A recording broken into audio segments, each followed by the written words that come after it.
La royauté traditionnelle Orungu a convié les royautés et chefferies du Gabon, singulièrement celles présentes dans la capitale provinciale de l'Ogooué-Maritime et ses environs, à un congrès communautaire tenu à la mairie du 3e arrondissement de la commune de Port-Gentil.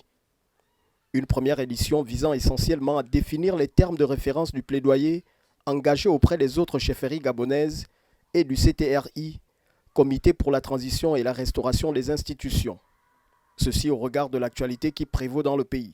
Vous conviendrez avec moi que nous ne pouvons pas être heureux de ce que nous avons vécu ces 30 dernières années.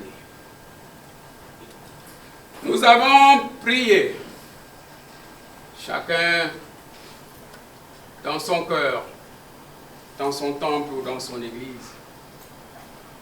Et une ère nouvelle s'ouvre pour notre pays. Nous avons le devoir de nous impliquer consciemment, consciencieusement et proposer comment notre vision de notre avenir, de celui qui nous semble juste. Après cet extrait de discours d'ouverture solennelle, place aux exposés thématiques, notamment axés sur 3 points. Le premier point, c'est de bâtir finalement la Constitution autour des valeurs sociales fondamentales des peuples du Gabon. La reconnaissance constitutionnelle des royautés et chefferies traditionnelles du Gabon. Que ces chefferies, ces royautés et chefferies soient constituées dûment en dépositaires des valeurs sociales profondes et traditionnelles et du patrimoine foncier, culturel et spirituel de tous les peuples du Gabon.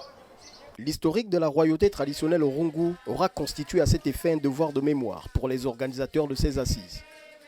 C'est une royauté traditionnelle qui existe depuis 1700. Elle englobe un ensemble de clans, de 30 clans. Et ça n'a jamais été chefferie. Chez nous, les chefferies sont des chefferies claniques, c'est-à-dire les composantes de la royauté. Donc la royauté Orungu couvrait tout l'espace du département actuel de Benje. C'est ça le royaume Orungu historique. Donc nous avions cette exigence, ce devoir de mémoire, de nous réapproprier, ne serait-ce que mentalement cela.